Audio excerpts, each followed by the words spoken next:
Hello, and welcome to the next episode of Myths and Stories, a podcast about Destiny lore. We have been talking the past several weeks about the history of the Awoken, and we're going to continue that. Uh, Before we had done this particular set of recordings, we had kind of broken it up into different parts. We kind of just covered Maracena, the whole book of Maracena by itself.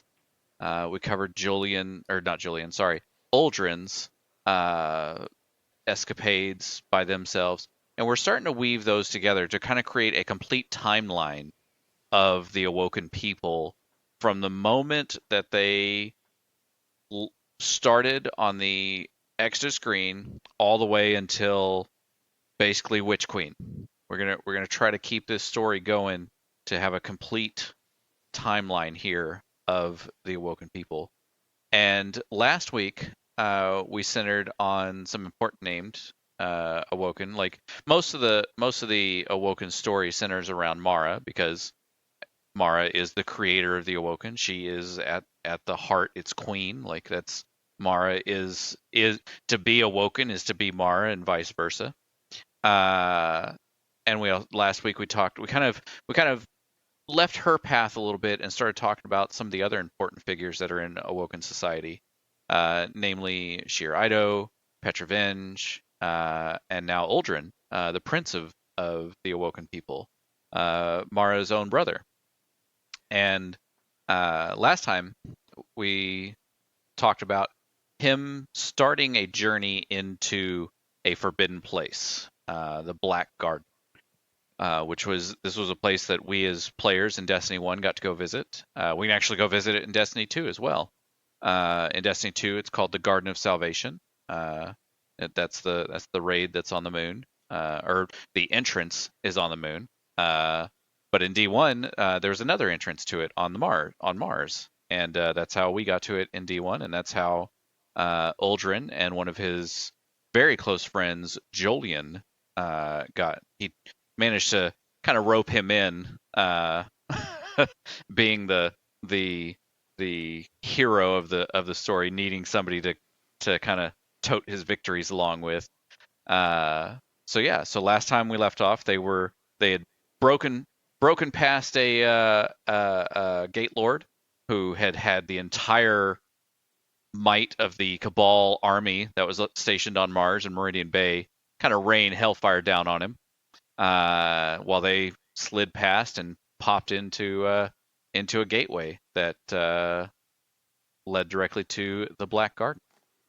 And so this week we're gonna start with that. We're gonna start with what they saw and what their experiences were in the Black Garden. Yeah, so the card we're going to be starting with tonight is going to be called In the Garden, which is part of the book The Forsaken Prince, which came out with Forsaken, surprise. And the previous card had, as Zor said, had talked about, they had kind of pitted these Cabal and this Gate Lord against each other unwittingly, and had used that as a way to get through the gate to the garden, which was being guarded. And this card picks up immediately after they have arrived, and it goes like this.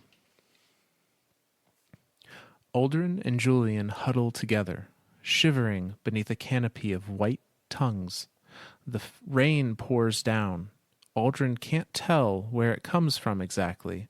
Somewhere up in the green mist, but the rain falls and falls, and he and Jolyon turn their heads up to drink, here at the bottom of a chasm between two flower fields, where the garden's immaculate surface divides into tropical fodder. Everything grows here, Jolyon mutters. Look at your nails. Uldren studies his hand. He has a dreadful image of his fingernails developing into tight, down-curved loops that curl around back into his fingers, completing a hideous circuit to their root. It's awful, and yet it's wonderful in a transgressive way, in a newborn screaming way. It speaks to him of new and secret things happening here. They're dirty, he says, but I trust you'll forgive me on that account. Rain's not letting up. Shall we move? Aye. Julian hauls himself up with a fistful of slithering vines. They try to coil around his wrist. Tiny teeth shaped like letters saw at his skin. He stares at them, starts to say something, and then jerks his arm away. Are you all right? For now, Julian mutters. For now. They move down the length of the chasm, green mist swirling overhead, ankle deep in a wet compost of flower petals and rich black soil. Wide, flat beetles with arcing horns wrestle in the earth. Uldren flips one on its back. The beetle has no interior. Seen from below, it's just a hollow shell. Julian pulls up a fern, and its roots are the branching metallic threads of a circuit board. Tiny, squirming things shaped like wet microchips mill in the exposed soil. I don't like this place, Julian whispers.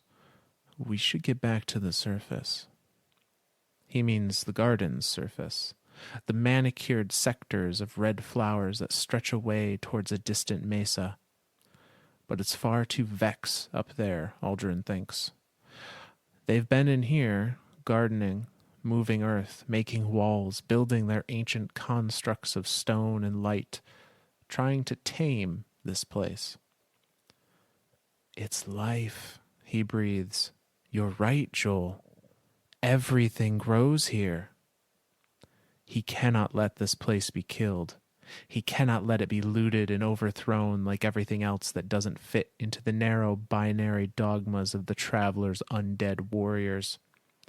Excitement seizes him, and he runs ahead, sloshing through the muck, laughing aloud. Uldren, Jolyon shouts after him. What are you looking for? I don't know, he cries back. That's what's so incredible. I can't know. And that's the end of that card. So I definitely want to dive into a lot of the stuff here, but I want to take a second to kind of go over what we as players know of the Black Garden. In Destiny 1, it was mentioned to us in kind of almost like a whisper from the Exo Stranger. We meet her on Vex, and she's like, go to she gives us a set of coordinates, Meridian Bay, Mars, go there. We through a series of events, we end up in there, and we fight. She tells us to rip out its heart and to fight it. Like, the Black Garden is one of those places that I don't, even our ghost doesn't know where it is. When we first show up there, our ghost is just like, I know we're not on Mars anymore. And the fact that there's another entrance when we come to D2 as a player, there's another entrance on the moon that we can get through that gate and end up in the same Black Garden. So there's a few theories that have kind of been thrown around the Destiny community as to what the Black Garden is. The first thought is this is the garden in which the gardener and the winnower played their flower game. I'm going to ask you that, Myth. Do you think that this is that place? I do not. I do not think this is. And why is the that? Garden?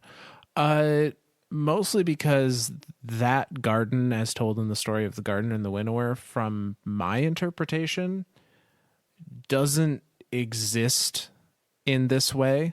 Like it's more of like a metaphor, right? It's more of just a metaphor for whatever plane of existence the gardener and the winnower existed on before creating the universe that we, the player, are now in. And it wasn't, even if it was a physical place, it existed outside of this universe.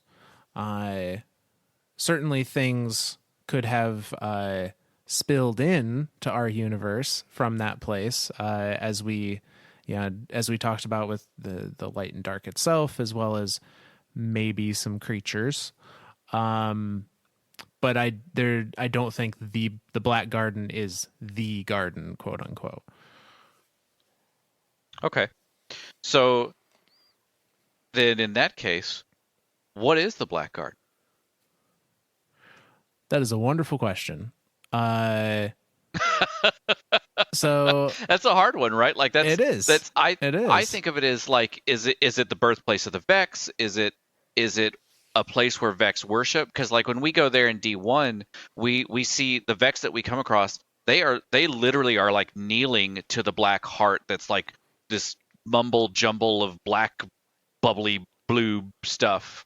And they're like worshiping it. And I want to say there was what the Soul Praetorian, and I think we talked about it a Yeah, little Soul bit in our Praetorian or White and Soul Dark. Divisive. Yeah. Divisive, maybe that's what it was, divisive. And we had this thought of like, you know, if Vex came in contact with quote unquote clarity, being darkness, they don't understand it, so it has changed them to want to worship it. Only because they've never like their Vex are so binary, but then like what are they doing in the Black Garden in the first place? Why are they there? What's the purpose of the Vex in the Black Garden other than to worship the dark black heart? Like what the hell? Yeah, so we have a couple of pieces of information about the Black Garden that we can try to form some theories with. Um, I say I think the reference that Uldren makes actually and both Jolyon make in this particular entry is that this is a place where everything grows. Which tells me, Yeah. like Uldren says, this is a place of life. This is not necessarily a desolate or dangerous perhaps, but everything is growing here and growing in strange, one might argue, paracausal ways. Given the Right. beetles that are just empty shells, and these plants that are have roots that are circuit boards. Uh, those are definitely in the level of oddity that I think could be classified as like paracausal, um, or Sure. stemming from something paracausal. Uh, now, Is the Black Garden possibly a simulation like the Infinite Forest? certainly possible, and that's the other thing that is has been consistent about the Black Garden is we have only ever accessed it using a Vex gate. Correct. We've never been able to like travel there by starship or anything like that. Right. Every time we've gone there, we've had to use the Vex network to get there. Right. So Okay. it seems to be very inherent. Either that tells me it's inherently Vex, and the Vex either created it or, I mean, that would be the most likely, I suppose. Alternatively, it could be a different realm altogether, a different plane of existence that the Vex happened to stumble upon and then claimed it as their own, or cordoned it off in some fashion. Uh, I can see that. and I guess the main comparison point we would have there is we have the ascendant plane, which is very dark and abysmal and like lifeless in many cases. Um, Oh shit. And this would be like the opposite end of the spectrum. Maybe, it's a place where everything grows, whether it should or not, perhaps. So Oh, it that'd be could be cool. the opposite plane to the ascendant plane. That doesn't necessarily explain why we've only gotten there via the Vex, but we do know the Vex have traveled to other planes via, Crota cutting them into Oryx's throne world for a bit in the Books of Sorrow. Right. So hard to say definitively what it might be. I I think I like that idea of it being the planar opposite of the ascendant plane. Because then it makes me think of like Petra's. I think it was Petra during season of the Lost that made the analogy of like the stack of coins, right? Like we're possibly the coin in the middle, and as we move Mm-hmm. through the coins, one way we move towards the ascendant plane, and as we move them the other way, who knows what we move to? I like that idea. I'm gonna say that's head. Yeah, I like it. That's headcanon now. Okay. Black Garden is the uh, polar opposite of the ascendant plane. I mean, everything about light Until and proven dark. otherwise, that's what I'm going with. Yeah, until proven otherwise. I mean, everything about light and dark is that they are opposites. They Yep. they cancel each other out. So if one is generating, um, some kind of plane of existence, it would make sense that the other is also generating some kind of plane of existence that presumably is the opposite of the other. Uh, which, if this is the case, is maybe even more worrisome that the Vex seem to have taken it over. Yeah. Because does that mean that this is a place of light? Well, is the Ascendant Plane necessarily a place of dark, though? I don't know if we could say it I don't is. know. I don't know. So, regardless, to get us a little back on track here, there are a lot of theories that you could surmise about the garden. There is not enough evidence to really say definitively what it is, but it is clearly a really weird place where very impossible things are happening and are growing. And in this particular card, Jolyon is responding normally, in my opinion, of like, holy crap, this is weird, this is scary, I want to get back to something that seems comfortable and slightly normal and maybe get out of here altogether. And Uldren is kind of hypnotized by all of it. He sees all of these Yeah. things happening, these impossible things, these beetles with no interior, these ferns with circuit board roots, and he's like, "Oh my god, everything here is amazing. Everything here is like nothing I have ever seen before. I want to dive headfirst and see what I can find." Yeah. I it's I love that I love that he really is just so entranced with it too. Like I mean the first thing he says when he looks at his fingernails is like, "Oh man, they're dirty. That sucks." Like not like the fact that they're growing back in on themselves. That's just freaky in its own right. But yeah. And then he just runs, right? He just runs forward like I don't know what's here. I can't know. It's so awesome. But yeah, I really like that. And that's another thing that going back to the fingernails for a moment. It's unclear if that's actually happening or if he's like having a vision or an image of it happening, but it's not really happening. Because it says he has a dreadful image of his fingernails developing into down curled loops. So this may be some of that, like Garden is messing with both of their heads a little bit. Like they're seeing flashes of this crazy growth happening on their bodies, but then they blink and it's normal again. Is kind of the feeling I got Yeah. from that passage, but it's not. It's never clear. And Jolyon having vines that are like sawing into his skin with teeth, and he just kind of looks at him and then jerks his arm away after a pause for whatever reason. So definitely some maybe hallucinogenic stuff going on here, or just general weirdness with these two in the garden. Yeah. Don't drink the water. No, no. uh But so that leads us into the next card of this book, or the next chapter, which is titled On the Hunt. And this one goes like this.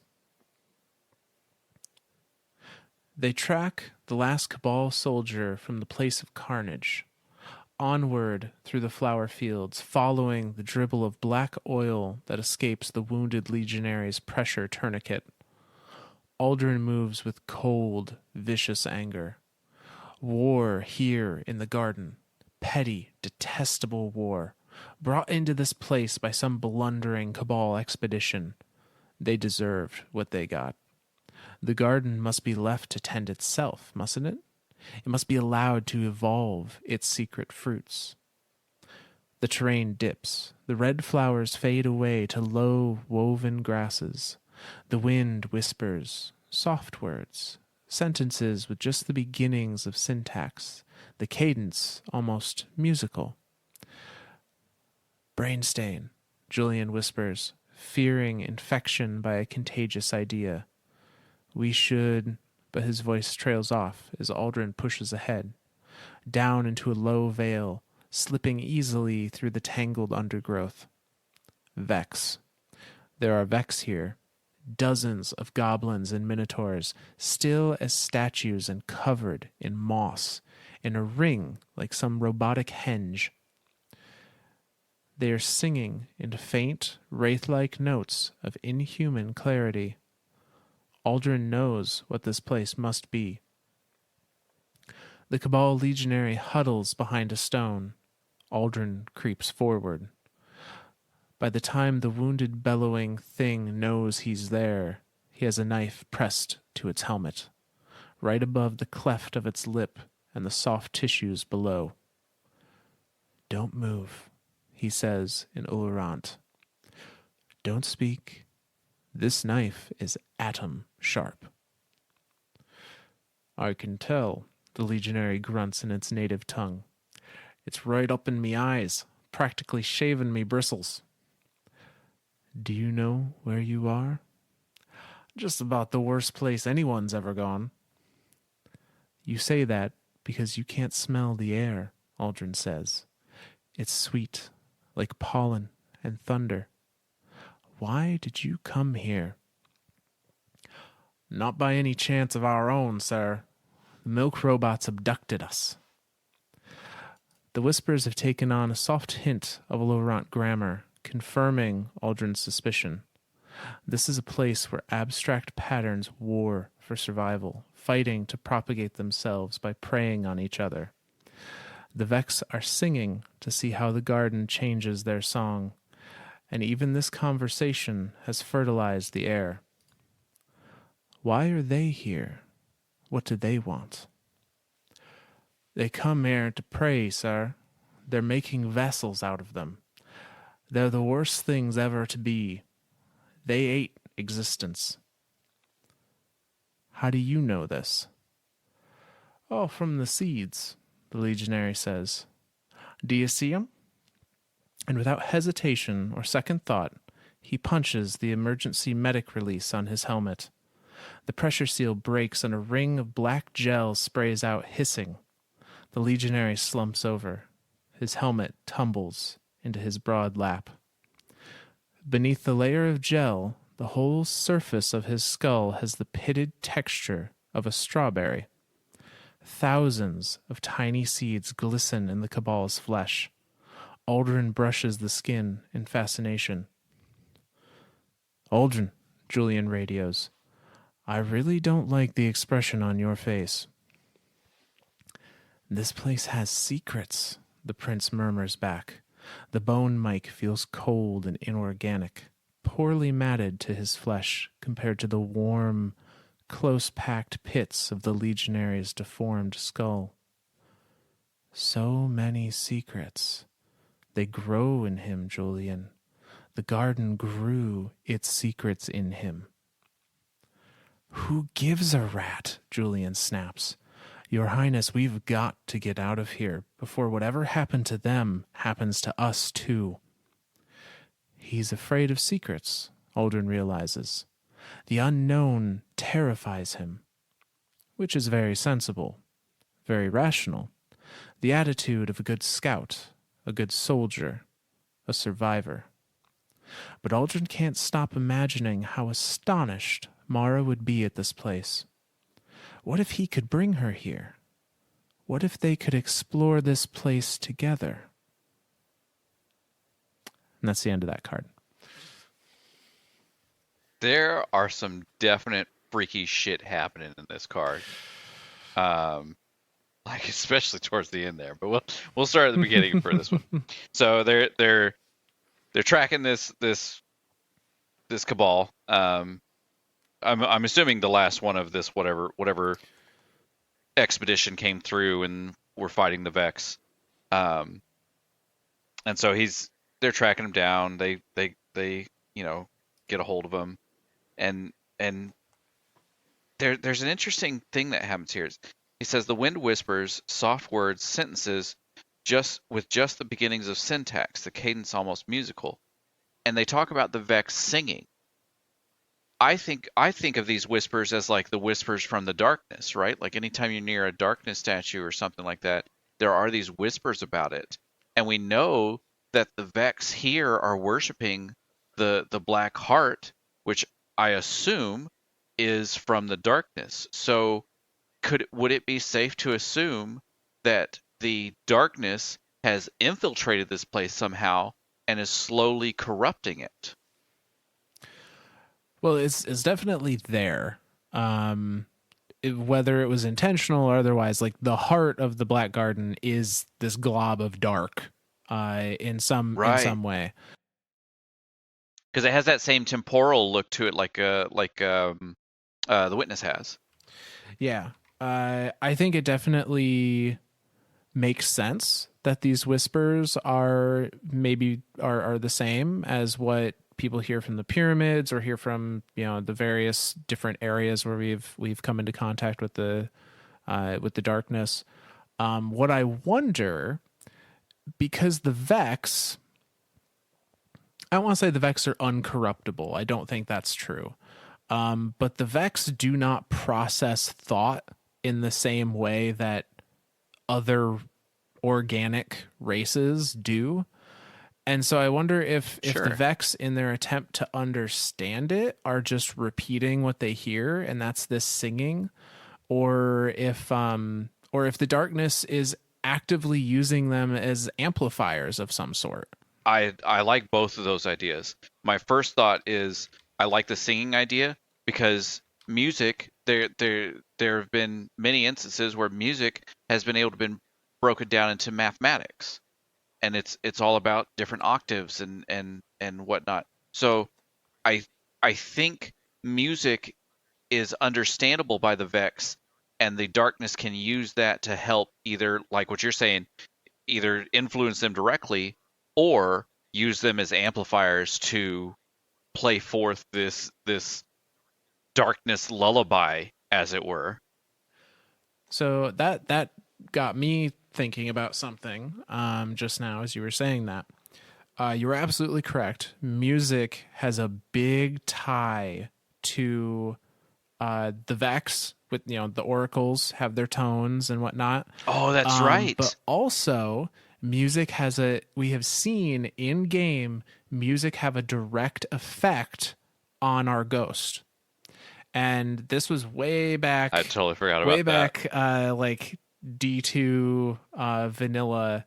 There was a side quest Yeah. on, I believe it was IO, where we find like a message left behind by Rasputin, Yep. and the music that Rasputin used to leave that message actually like takes control of our ghost for a little bit to like deliver the message.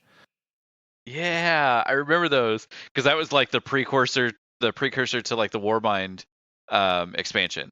So that was like those were like the little mini quest on Io letting us know that like Rasputin's coming back and like we're gonna go visit him and stuff like that. Like that was I remember those. Yeah. So perhaps clearly something about music, which if we really want to break it down, is just waves, is just sonic waves. Oh, there you go. Something about the perhaps particular frequencies of those sonic waves have an effect on the frequency that is the light or the dark, or maybe certain portions of the light or the dark. I like it. And if we reference back to the idea with light and dark operating on frequencies, I think we're onto something here. Yeah, so I'm wondering then, in the Black Garden, we've always assumed that the Vex have, come across this heart of the Black Garden in whatever fashion, and they worship it because they don't understand it. And we have always been under the assumption that that worship is to the benefit of the darkness, that they are doing whatever the darkness wants them to do, or at the very least defending this bit of dark that they have found. Sure. You have to remember this is D1 campaign, like the original D1 campaign. Things were not very well thought out at that point as far as what the darkness actually was, and yeah. They really weren't. There was a lot of mixed ideas happening at the same time in that timeline. Those were dark times. Yeah. Man. So this doesn't all fit as nicely into a little package here. But what if the Vex discovered, because they were already musically inclined, discovered that music had an effect on this thing that they did not understand? And what if they were using the music to contain it, or to try and manipulate it in some way? Oh, shit. I've never thought of it as the Vex being the aggressors here. I hadn't either till now. We've always thought of this as the Vex being poisoned by it or subdued by it, or, completely corrupted by it, and now defending it and worshiping it. But what if you're right? What if it is the Vex as the aggressors is trying to find some way for them to compute it into understanding it and just trapping it? Oh my God. All right. You theorist, you. I'm just saying. I like that. I really like that idea. If the way we beat the witness is we convince the Vex to form a symphony, I just pointed at him. It's only going to happen if Danny Elfman starts doing the music for it. Because there's a certain movie that came out recently that Danny Elfman did the music for, and they absolutely had a musical battle in it. Mm-hmm, mm-hmm. And it was a certain sorceress fighting himself. So yeah, Danny Elfman, get on this. So there's that portion of things. There's that portion of things with the Vex and the music and whatnot. I like that. I really like that theory. The other thing, they come upon this cabal, who I had completely forgotten the written accent they gave these cabal is weird and fucked up. So forgive my terrible job. I thought there. you were gonna do it too. I was waiting for your great British accent. Oh, no. I want to read one of these lines just to try it. I can't tell. Is right up in my eyes, practically shaving my bristles. That's what I. Yeah, no. I really thought you were gonna go with it, man. You did. I totally forgot that was how it was written until I was halfway through it, and I'm like, I'm just gonna stick with what I gravitated to. But so Uldren is interrogating, I guess, this cabal. Absolutely. And we learn the language of the cabal is called Uldren, which, interesting that has never come up in any of the cabal focus seasons or anything before. Ever. You would think this entire season of the Haunted, where we're going with Callus and Keitel and all that, never once said Uldren. There would be some mention, but whatever. Oh well. But yeah, so he speaks to this cabal, and the cabal tells him that the Vex here are praying. They're making vessels of themselves. They're the worst things ever to be. They hate existence. And so that might be, I don't know if that's if we go with our previous theory, that might be the Vex trying to siphon power out of the darkness blob into themselves. Oh, sure.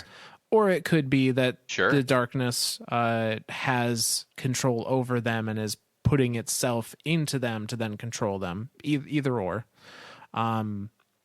But regardless, the whole like they hate existence kind of works either way, because the Vex are all about, everything Yeah. must be assimilated or destroyed, and the darkness is all about one thing must reign supreme. So it kind of is aligned in that fashion.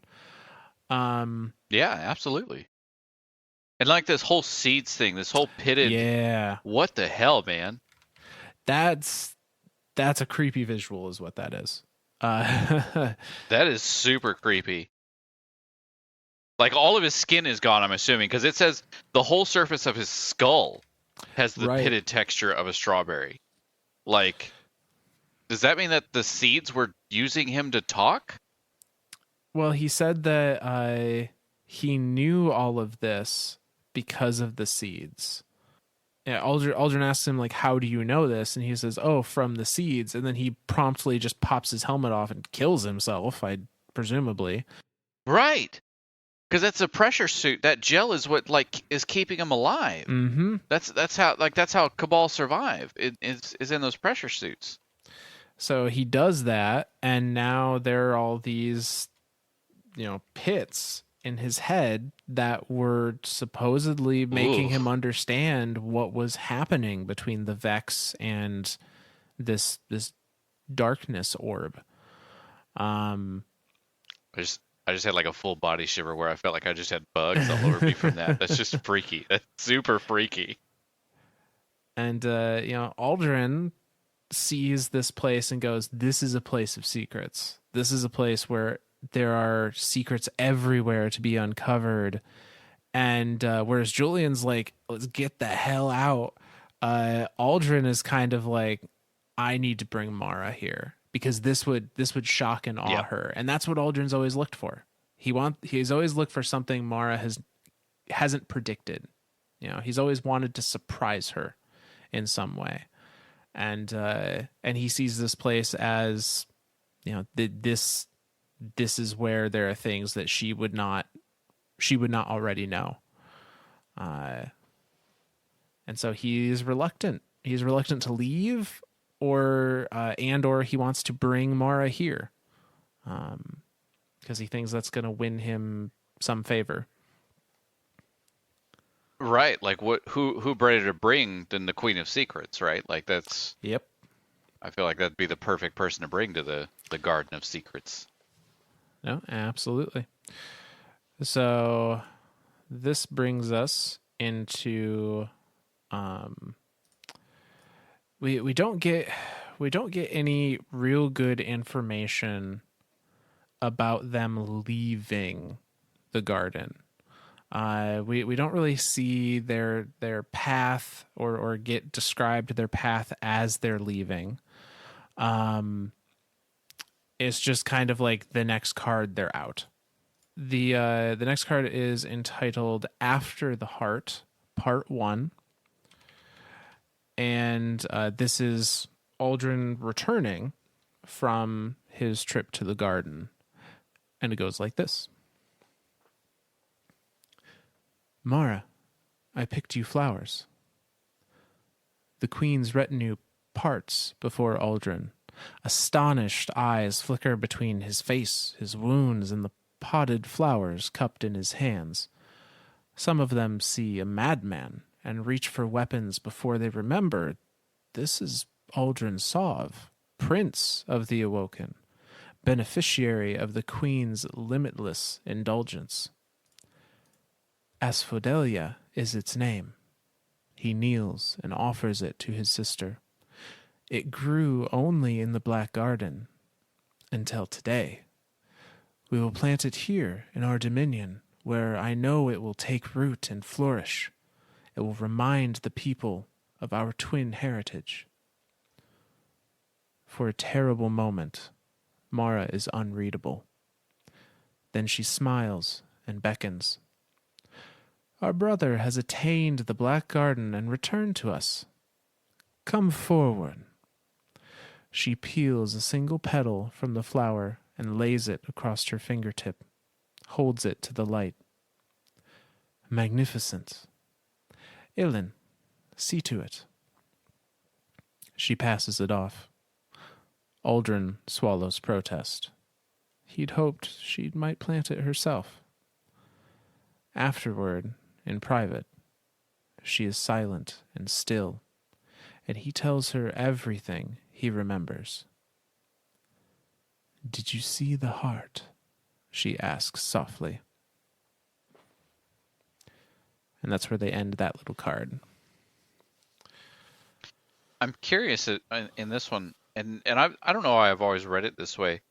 I've always read it as like Uldren shows up as like looks like he's insane, like looks like he's literally lost his mind. Well, they don't to know the it's him at first. They're like, "Who is this Right. muddied, wounded, raggedy person strolling into the queen's presence?" And it takes them a second to go, "Oh, this is the prince." I think this is the beginning of him losing his mind, like genuinely. Oh, absolutely. I know every time we talk about Uldren, we talk about, he measures himself by what he survived, but I don't know that he truly survived this, at least not mentally. He did not come out of that garden whole. There are definitely No, I don't think so pieces at all. of him that were left behind. And actually, this is even referenced in the most current season, in the season of the Risen, where the nightmare of Uldren, I believe during one of the missions, or it might have been just one of the dialogue bits you get after finishing the containment activity, says something along the lines of, you were never the same after the garden. So even even Crow, through Uldren's memories, recognizes the fact that he was changed there in presumably not a good way. I mean, at least he has a flower. Yeah, at least he has a flower, Actually, interesting point about this flower. So, the asphodelia, which I presume is being stemmed from asphodel, is an immortal flower that was said to grow in the Elysian fields. And again, this is a Greek reference. Elysia being I was going to ask, being a level, I guess, for lack of a better term, of the Greek underworld. Specifically, Elysia was kind of their version of the good place to go after death. It was where like the heroes went, and the people that proved themselves to be worthy of a good afterlife went to Elysia, and asphodel was a flower from the Elysian fields. So interesting that Uldren would choose a name that would suggest he had returned from the underworld, from hell, essentially. Yeah. No, that's well. And I was going to ask, Elysia. For some reason, I'm. Is there something in the Dreaming City or something that has that same like name? Maybe I'm thinking of Eleusinia. Anyway, so there's what's the name of the garden in the Dreaming City? Elysium. Let me look. I swear it's Asilia. Gardens of Asilia is a location within the Dreaming City. And then you also have the Aphelian's Rest is one of the lost sectors. So it could have been either of those. Maybe that's what maybe those are what I'm thinking of. I don't know. All I know is that this Greek intern has had complete control over this this story is what it is. Although I do wonder, if you go to the Asilia Gardens in the Dreaming City, if you can find flowers there that are only there, and I wonder if that would be the asphodelia flower. I mean, we know that they plant trees for the fallen, and there's a giant tree there. There is. It's one of the only places that trees are. Well, I guess there's some in the northern part. What is it? Rhodalia? Uh, Budgie the Whale. I am not remember any of these damn I names have not. tonight. I have not been over there in quite some time. But yeah, The Dreaming City was several expansions ago, and we haven't exactly revisited it.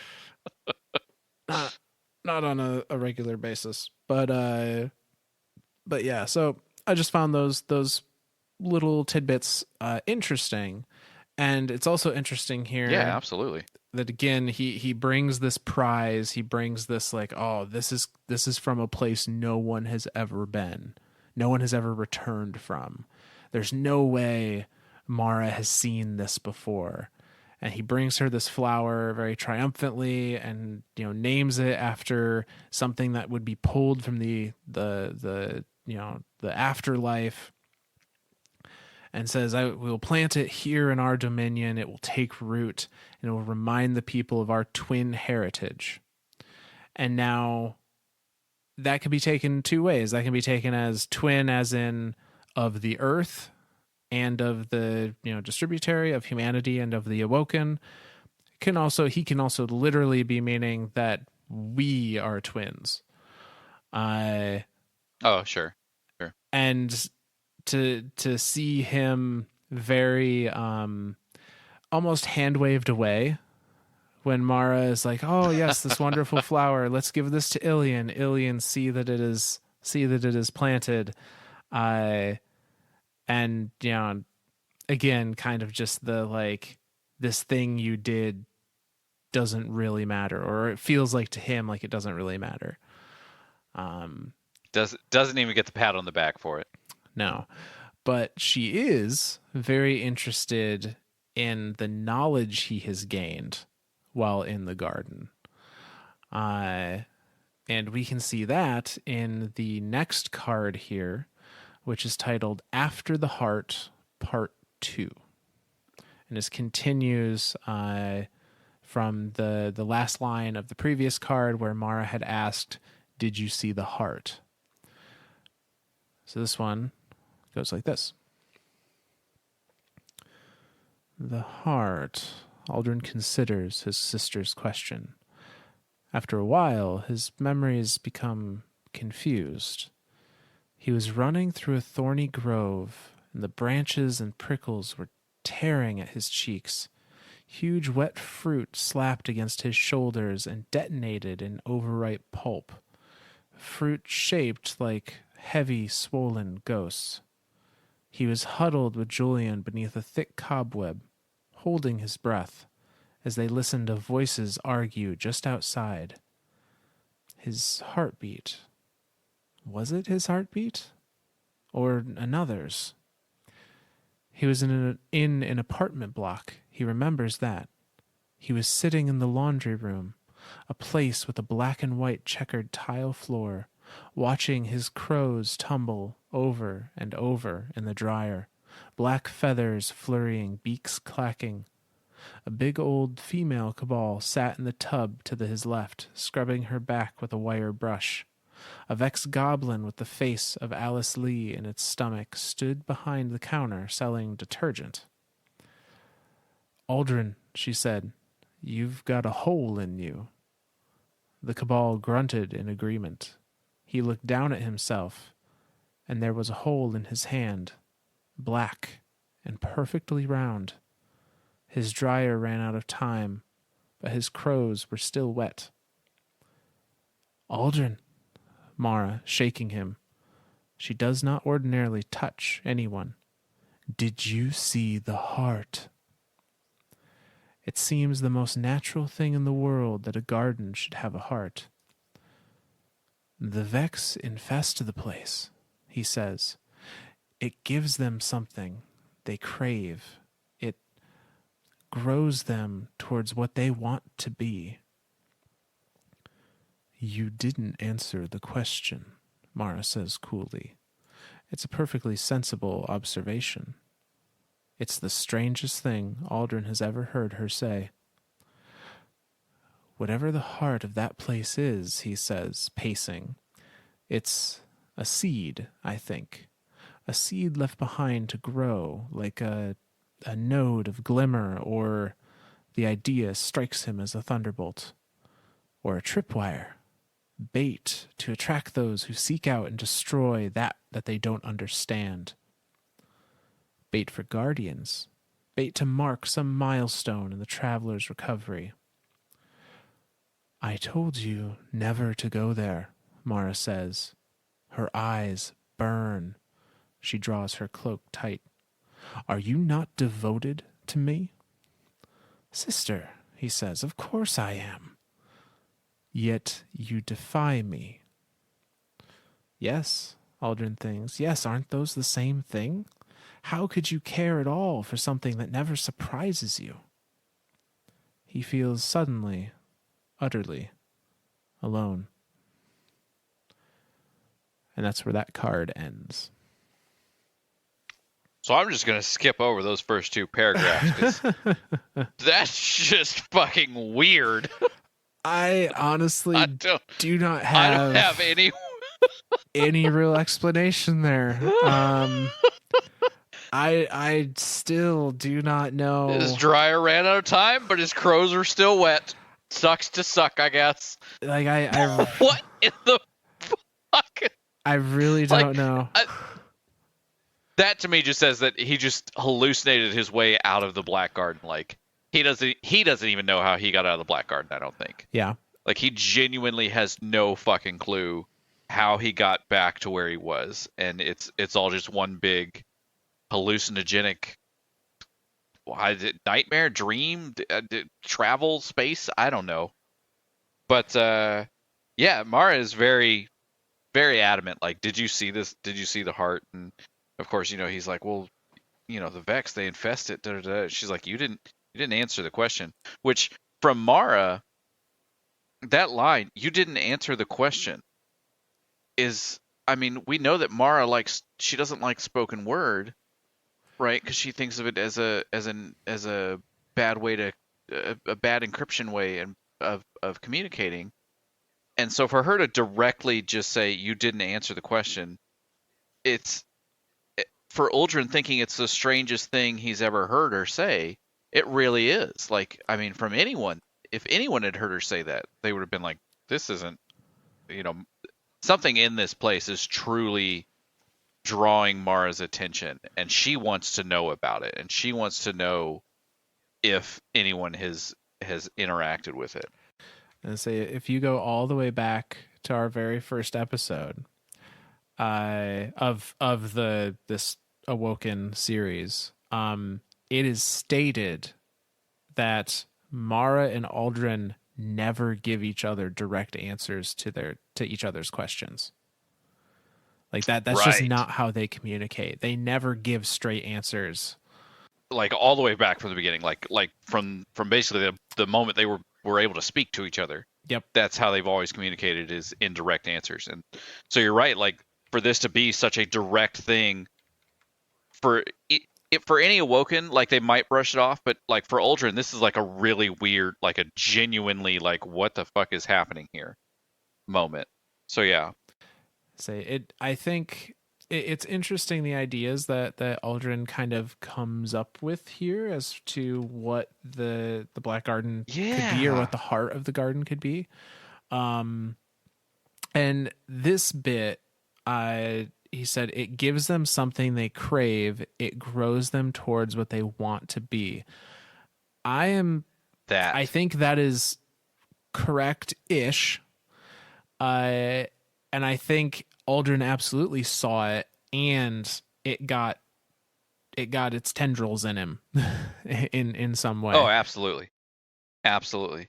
And I like that line, it grows them towards they want to be. To me, that speaks towards like the sword logic, right? Like the final shape, the last thing in existence. Yeah. And in Uldren's case, it grows him towards wanting to be, noticed by his sister. Yeah. It's gonna perhaps drive him even more so and become more desperate for her attention. And we see even at the end of this card, she's like, you are devoted to me, yet you defy me. And in his mind, he's saying, yeah, how on earth would I interest you if I didn't subvert your expectations? Uh, which is a dangerous path for him to go down, as we discover. Right. That's what I was thinking too. But I do like that he's trying to understand like what this black heart is, because that's the two things that have always been constant with the Black Garden is the black heart itself and this mesa. Like they even talk about the mesa in here. Like what is? Have we ever been to this mesa? Or I know we've seen pictures of it in like the Black Garden glyphs in the Valor Disciple raid, but like what is this mesa that they reference? I interpreted the mesa just to be the stretches of like just the stretches of plain or grass essentially that you can see on the quote unquote top of the garden. Kind of like Okay. when you're if you're I'm trying to think of when people may have experienced it outside of D1, and maybe there hasn't been a scenario. But where you can I don't think look there had. down over the garden. You might be able to see this in Garden of Salvation. Now that I think of it, but where you get high enough that you look down over the garden, and it essentially just looks like a bunch of cubes of with grass growing on top of the Oh, cubes, sure. and then these Has crevices, like these crevices running lines. between them. And Yeah. I think maybe the tops of those cubes are the mesas, quote unquote. Okay. But if it's not that, I'm not sure what they're referencing. It's just weird that they reference this mesa in throughout these lore entries describing the garden, and then I don't know why it just popped in my head. The picture that we call Black Garden in the raid literally it's a mesa. It's a and it's Yeah, just we all just for whatever reason every guardian just like, oh yeah, that's the Black Garden, that's the mesa. Like what? yeah, Which for some reason now my brain is connected to it being Black Mesa, and now I'm like, that is a very maybe different Black thing. Mesa. I love it, but that's a very different thing. The cake is the cake is a lie. Um, but no, I find two of these theories that Aldrin comes up with kind of interesting to think about. So he says one, the heart is a seed left behind to grow, seeming to indicate that like I don't know what would grow out of it. You know, knowing what we know now about the darkness and the witness and whatnot, I don't know what that would have eventually become. Well, the one thing we can think of it is definitely something foreign to the garden. Yes, I think If that's he's saying definitely it was true. left there, if it looks like it was left there, so if we go with our idea of that being the black heart being an infiltration of the darkness, I think that lines up pretty well. Yeah, no, that would certainly hold water, especially if the Black Garden itself, that plane of existence, is a kind of light mirror of the ascendant plane, just trying to Yeah. spread its influence across other planes of existence.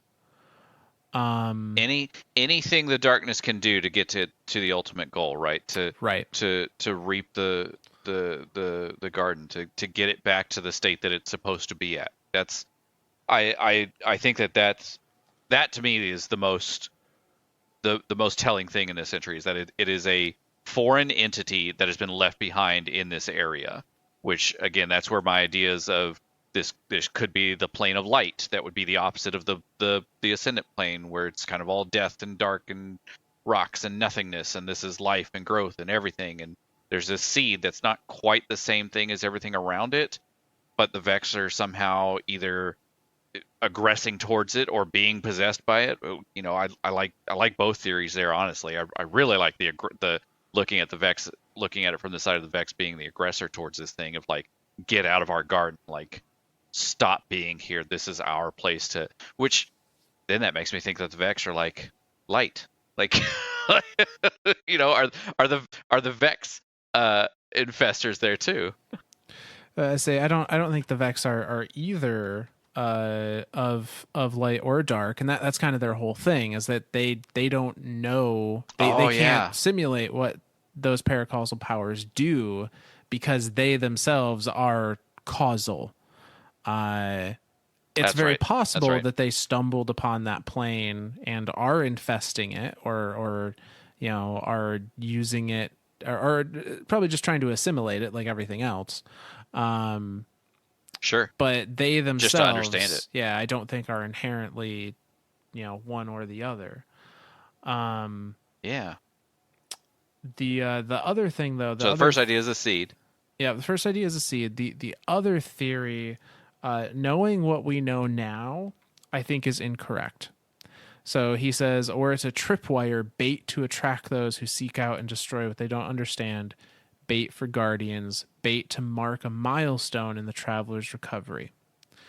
The reason why I think this is wrong is because of what we learned in Witch Queen.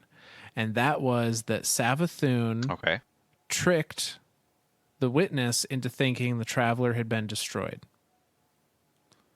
And that's why anything of humanity survived the collapse at all. And so if that's the Okay. Expand on case, that. so we're told during Witch Queen, I believe from Savathun's worm, at the end Yep. of the parasite quest, that part of the reason why the collapse ended and there were survivors of the collapse in general was because Savathun betrayed the witness during the time where they were invading the soul system and made it appear as if the witness had won, like that there wasn't anything Right. left to do. They had been That it successful. was dead. Yep. Because realistically, there was no reason for the collapse to end. Like once the Right. collapse started, the darkness was winning the collapse, and there was no reason for it to stop until it had finished doing what it was supposed to do. So the fact that there are humans and Awoken and Exos and Ghost even, or Rasputin, like the fact that there is anything in the soul system is kind of a miracle, and we now know that that is because of Savathun. Yes. And if they had believed that they had been 100% successful, why would there be a need to leave behind some kind of trap, or something that would mark a milestone of the traveler's recovery if you thought you had already Gotcha. vanquished your foes? Presumably Gotcha. the witness didn't know that the traveler was even a threat until the end of the D2 vanilla campaign, where its light, spread out across the universe, and we saw the pyramid ship start to actually like spin up again. Yep. Because they're presumably they were just sitting out in deep space, Yeah, dormant. Like, but to have light wash over them, now it's like, okay, there's our prime enemy from billions of years ago. Let's go hunt it down. yeah. So it just doesn't make sense to me that they would leave something behind to act as a trap for something that they didn't think was alive anymore. So Sure. that's why I'm thinking that particular bit is false. Well, then if we go off of that idea, then that first line of thinking seems more logical then. For it to be a seed left behind to corrupt or do something. Because if the entrance to we know of two entry points to the Black Garden, one being on the moon and the other being on Mars, right? Both of those are in Sol system. I I would think that the Vex would have other ways to get to it because the Vex network presumably Yeah. spans the entire area that the Vex have ever covered. That they just have these gates just basically sitting anywhere. Because I mean, we've gone to them in D1. We went to them on Venus. Like there were Vex gates on Venus. There were obviously there was the entire garden or not garden, Infinite Forest on Mercury. So I mean, there are gates everywhere. But if the darkness, if the winnower had stumbled across one of these gates and gone inside and said, "Oh, hey, look, here's the plane of existence of light. I know I can't fully take on this place 1v1. Maybe I'll leave something behind to kind of get something in some type of infestation going. Let it fester, let it grow. Because again, these are two presumably immortal beings, the light and the dark, the winnower and the gardener. Um, and time is nothing to them. Like they can wait it out for as long as they want. And this could be like that one little, what would it be? Like just a little computer virus almost, just sitting in the corner of this garden and just slowly working its magic into the things that are in the garden, into the slowly working its way into the Vex that'll then who are basically cultivating the garden with their Vex like stuff. So yeah, I think that the Black Heart is a seed left behind by the darkness to corrupt the place, to corrupt the plane of light, until proven otherwise. That's what I'm going with. I think it's a pretty solid theory to act on for the time being, at least. Yeah. And it would make a lot of sense for the Exo Stranger then to specifically tell us seek out the Vex and kill the heart. Right. Find the Black Garden, rip out its heart. Yeah, perhaps the stranger has seen what happens if that heart is left to corrupt and have its way with what's in the garden. To fester for billions of years. Yeah, I like that. I like that theory. Till proven otherwise, that's what I'm going with.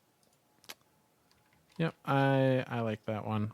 But so it doesn't end there. We learn of Uldren coming back and his interactions with Mara, but Uldren wasn't the only one that went to the garden. Jolyon went along with him, and he also returned from the garden. And there's a couple interactions between Uldren and Jolyon that are very telling about something not being quite right with Uldren, if you hadn't noticed already by this point. I mean, he had a goblin with Alice Lee's face in the stomach, telling him that his hole in his hand. Yeah. No, something's definitely wrong with Uldren. Yeah, and actually, the one thing that I do think we can pull from that whole weird apartment block trip is that statement of "you've got a hole in you" is just a way of him recognizing he's missing pieces of himself at this point. Oh yeah, sure. Yeah, I think that sure. is almost I like literal. that analogy. In the yeah. You are not whole anymore. You are not complete anymore. Yep, I like that. But so this takes us to the next chapter and the final chapter of the Forsaken Prince book, which is titled Jolyon, and it gives us a little peek at how these two are feeling post garden. And it goes like this. When he sees Jolyon in the arsenal, the realization of his own sheer, unbelievable, inconsiderate, disgraceful boorishness makes Uldren gasp aloud in horror. "Hey," he calls roughly. He's not sure how to apologize. He hasn't spoken to Jolyon since they returned from the garden. He didn't commend Jolyon to the Queen or throw him a feat for his bravery or even ask him if he was sleeping all right after everything. He forgot about him. "Hey," Jolyon says, not looking up. "You weren't at the range yesterday." "Oh, you don't even need a spotter," Uldren says, trying to tease him, but it comes off as flat and dismissive. "I've been, dreaming." Recording his dreams, poring feverishly through the origin libraries, searching for confirmation of what his heart wants so desperately to be true. The future of the Awoken could lie in that garden. There is a wellspring of light on earth, a blinding beacon that will only grow brighter. The Awoken will not survive, not as they are. Mara's vision and the truth of their origins will be lost, diluted by the anodyne philosophy of those city-born ideologies. The Guardians will kill everything they find. What if the garden is the traveler's antithesis? What if the Awoken can find in that garden a new place of balance, an equal potential between the darkness and the light? As the light brightens, the shadows deepen. Jolyon is saying something. Sorry, Uldren grunts, fussing with his revolver. What was that? I said we should talk about what happened in there. Yes, he realizes now how afraid he was that Jolyon wouldn't see the significance of the place. Revulsion and fear, yes, natural responses, but he must see past them. Yes, we've got to record all of our observations before they fade. I should have asked you sooner. Uldren, I don't want anyone to know what we saw. Oh. This kindles a little bonfire of warmth in his gut. Of course, no one else has to know. Our shared secrets, I wish I didn't remember what I saw, Jolyon says, fumbling his rifle's firing pin. It hits the floor like a dull chime and rolls under the bench. He doesn't go after it. And I don't keep secrets. Uldren thinks about this for a moment. The profound truth of it hits him like a cold wind. You don't, do you? Jolyon knows exactly where he was born, to what lineage. His capabilities as a marksman are public record. As one of Uldren's crows, he flies dangerous surveillance missions, but he is not a covert operative. Uldren knows everything about him. You gonna be on the range tomorrow? Jolyon asks, too casually. Thought we might shoot a few magazines. Not tomorrow, Uldren says. I have work to do. He's already trying to imagine how Mara would react if he tries to turn the Oracle engine on the garden. The things he might learn, the things she will surely want to know. And that ends that lore card. Poor Jolyon. He's definitely like Uldren's gone mad. Like he's just lost his freaking mind. But Jolyon, he's just lost. He's just dead inside. It feels like he doesn't want anybody to know what they've seen. He doesn't want to talk about it. This is straight up PTSD. Oh yeah. No, he's 100% just trying to like shut it away, pretend it didn't happen. Yep. This is PTSD if I've ever seen it. This is wow, to have PTSD in a video game. That's damn, Bungie. That's rough. That's deep. Ow.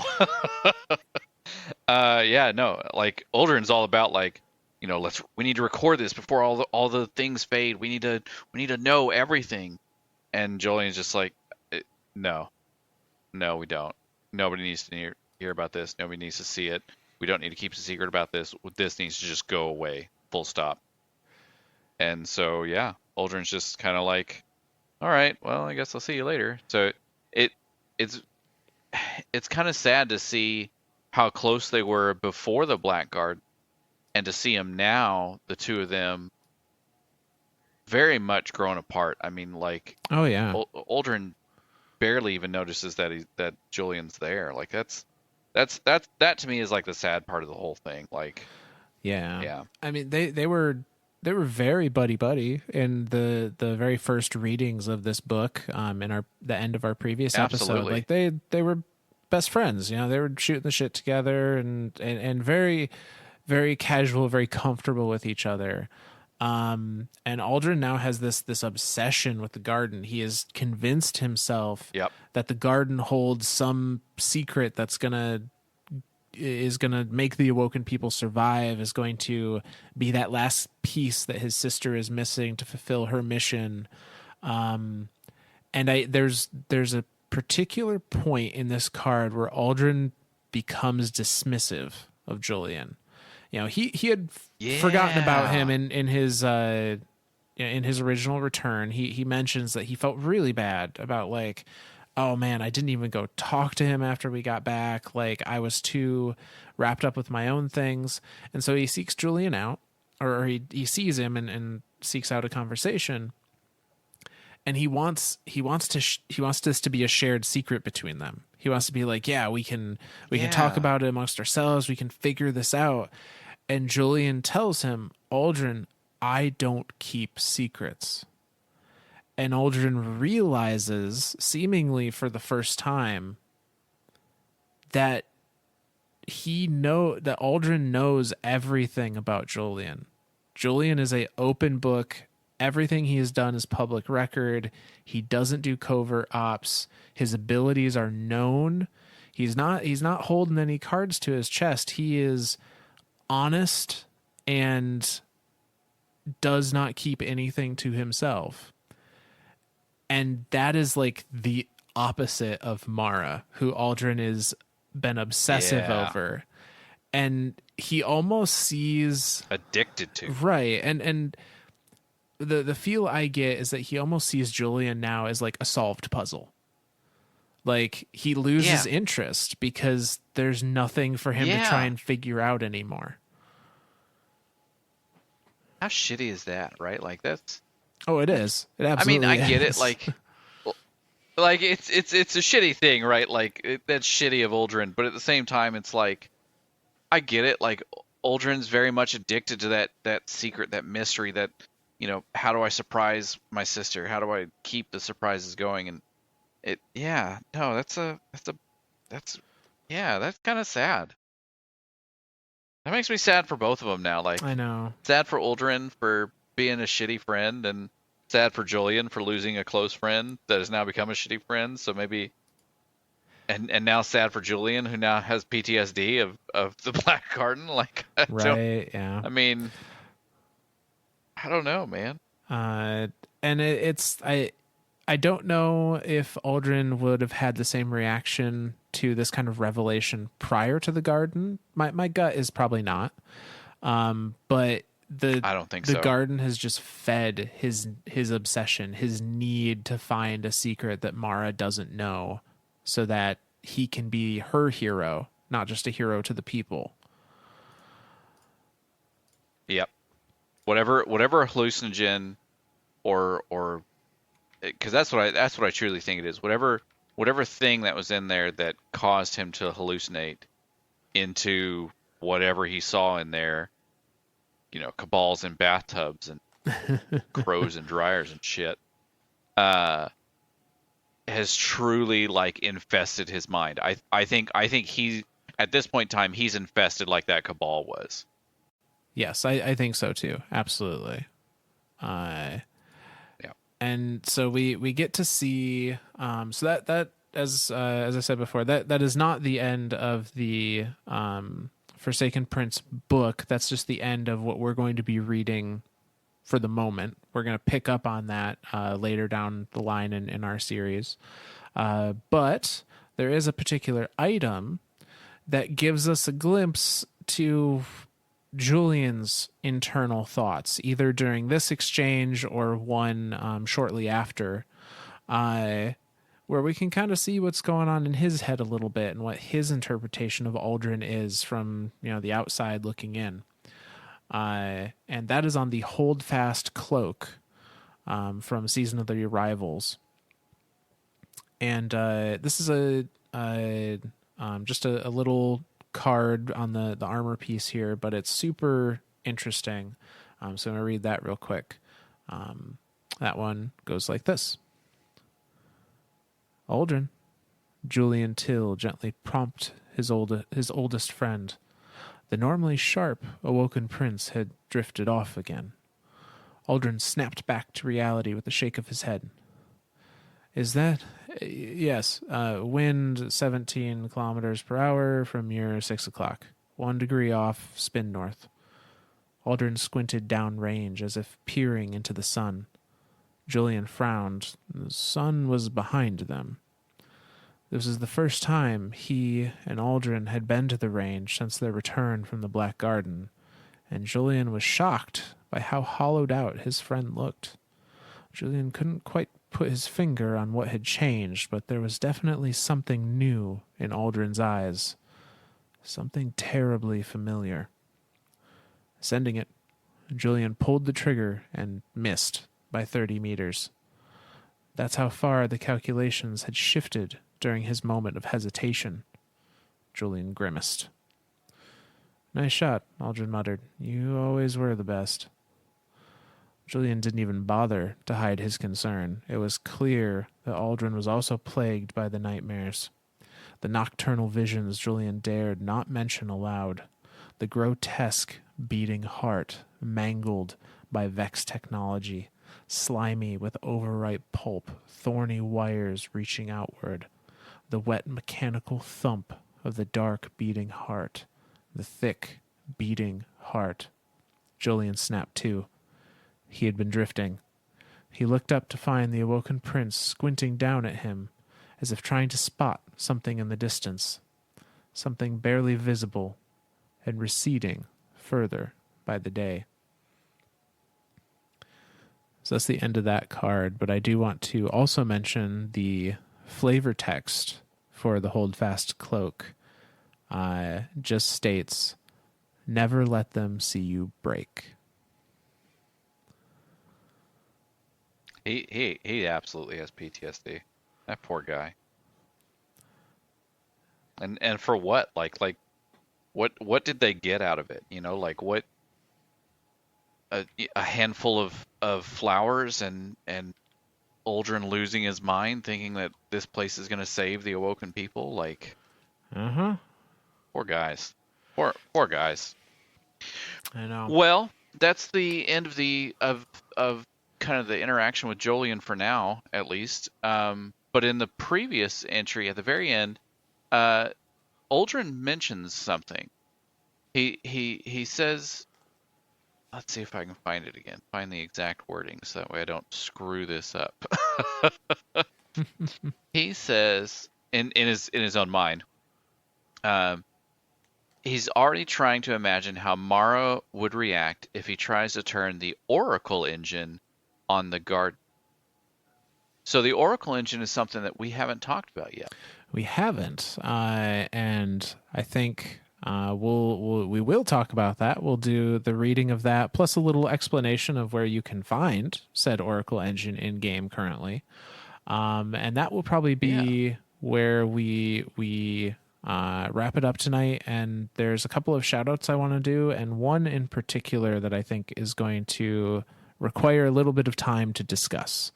Okay. So getting into the Oracle engine. So the Oracle engine in game right now exists in the Dreaming City. You can get there by transmatting in to the Dreaming City, and anyone that hasn't played the Forsaken campaign, which I guess you can't anymore. I was going to say, I think it's been taken out of the game now. Yeah.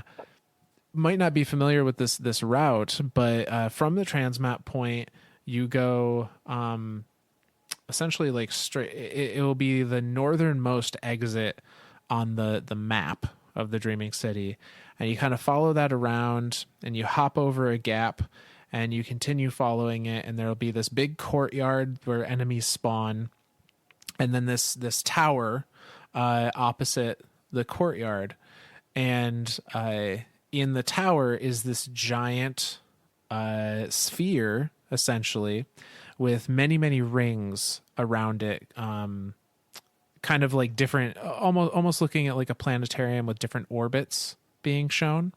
Yeah. And that's what I think of it as. Yeah, that is the Oracle engine.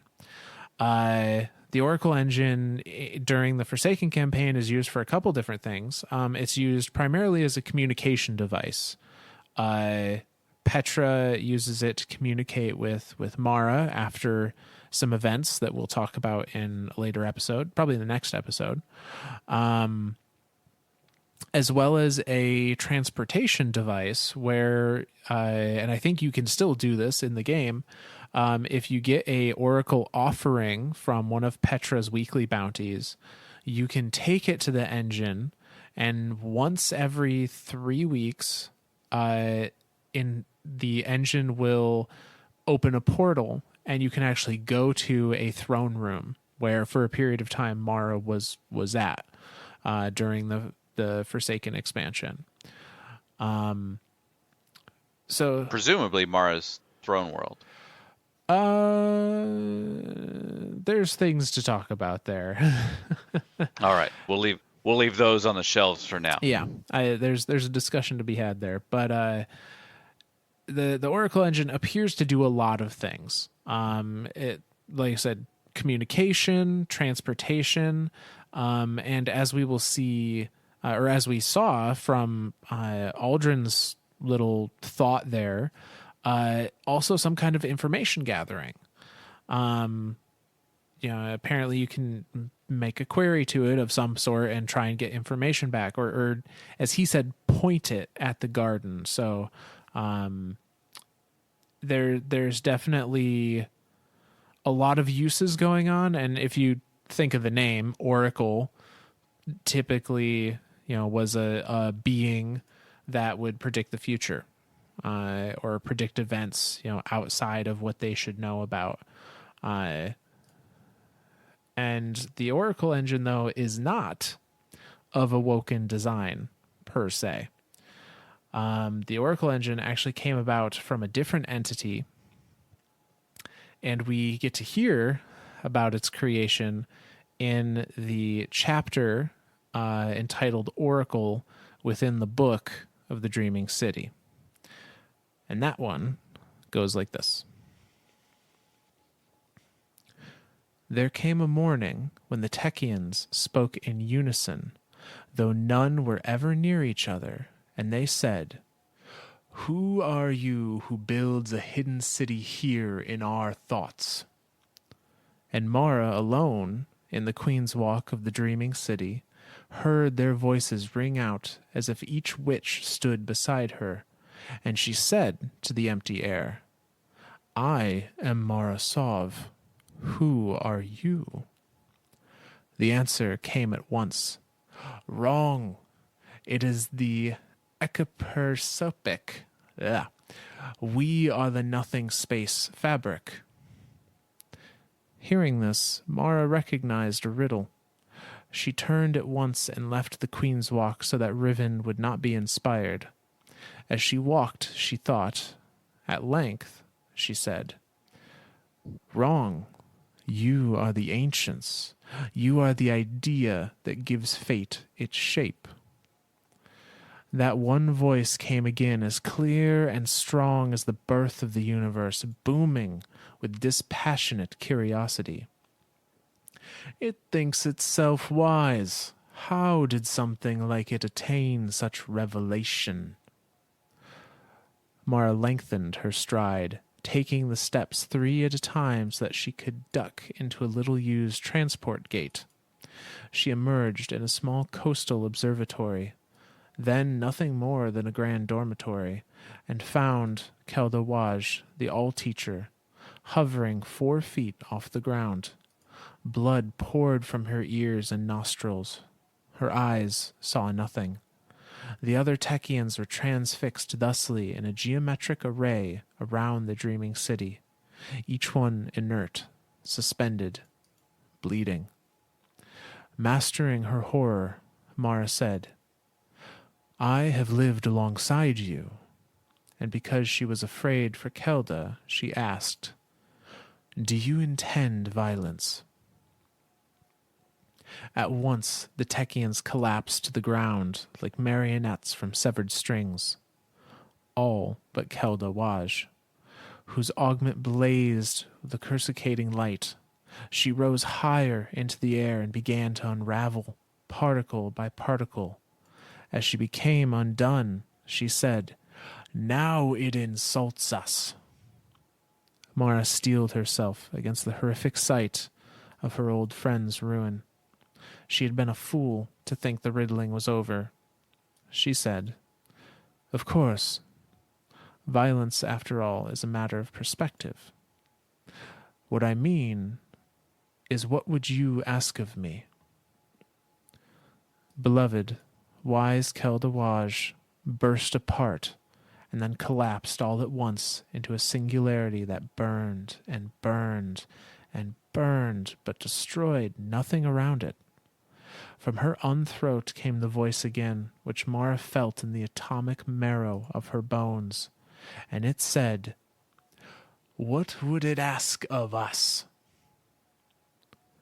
For 15 days and 15 nights, the singularity burned unshielded. On the 16th day, they began construction of the Oracle engine, which took the singularity of the All-Teacher as its seed heart. And that's the end of that card. Well, shit. Okay. Well, here's the burning question.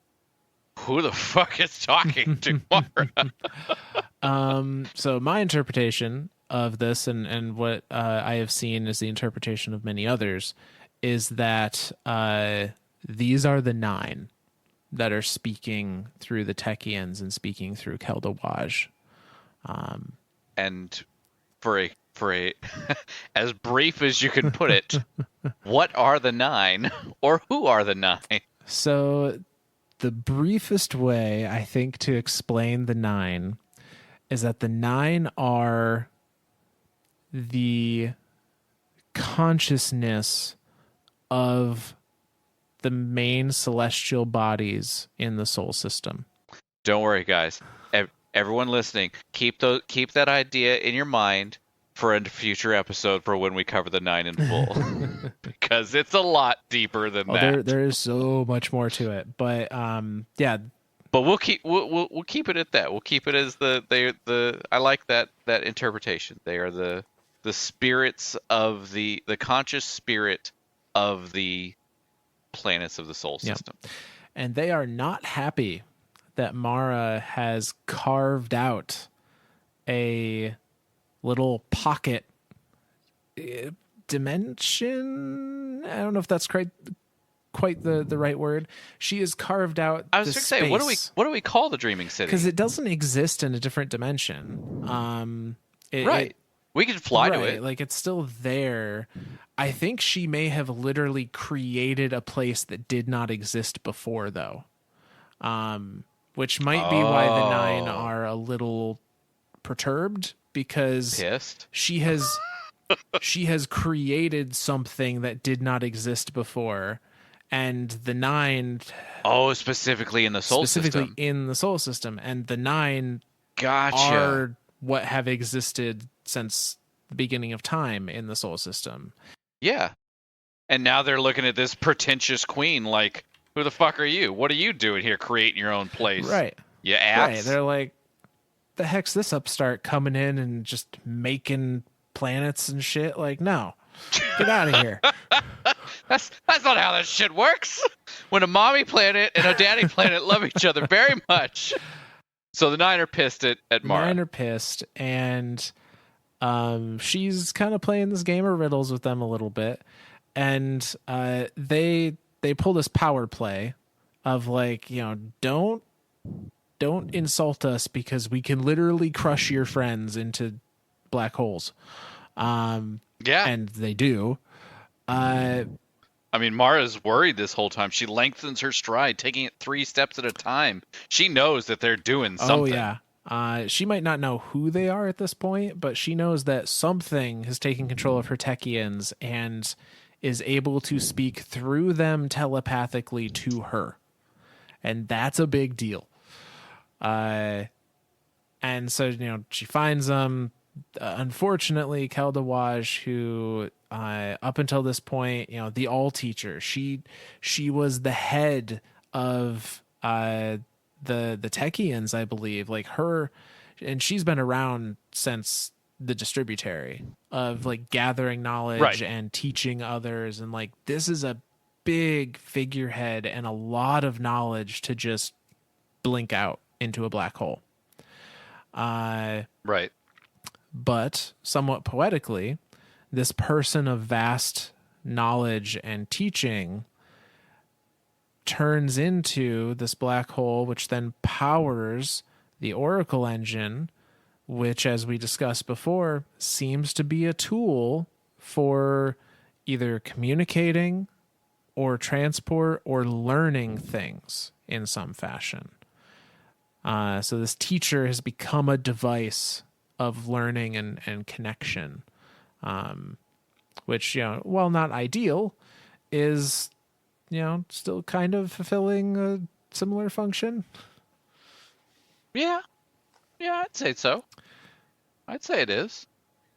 I mean, and I guess who better else but Keldawa? It also seems that like all these other Techians might have died as well. Yeah, it's hard to say. I mean, the fact that they're all bleeding from all their orifices is kind of the only thing that makes me think maybe they didn't is just because that would have been the death of all the Techians at the time, I think. Right. And clearly they were still around during the Taken War, which will be our next episode. So maybe some survived, or maybe they survived and they were just injured, or who knows. But it's still freaky that some entity just talked through all of them to Mara all at once, and for Mara to recognize it as like, oh fuck, I need to get to Kelda, and to like race there, and then poof, now she's there and she's just bleeding from every hole, and then just gets unmade atom by atom right in front of her. Like that's and so then they build this engine around it. So that's what the Oracle engine is it's Keldawaj. It is. It is. It's Keldawaj. It's a black hole at the center of it. Yeah.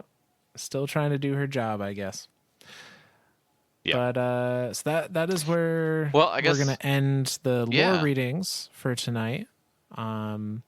Say we're Ooh, are we starting a bonus episode? I mean, I don't know about bonus episode, but there's a couple things that I want to go over.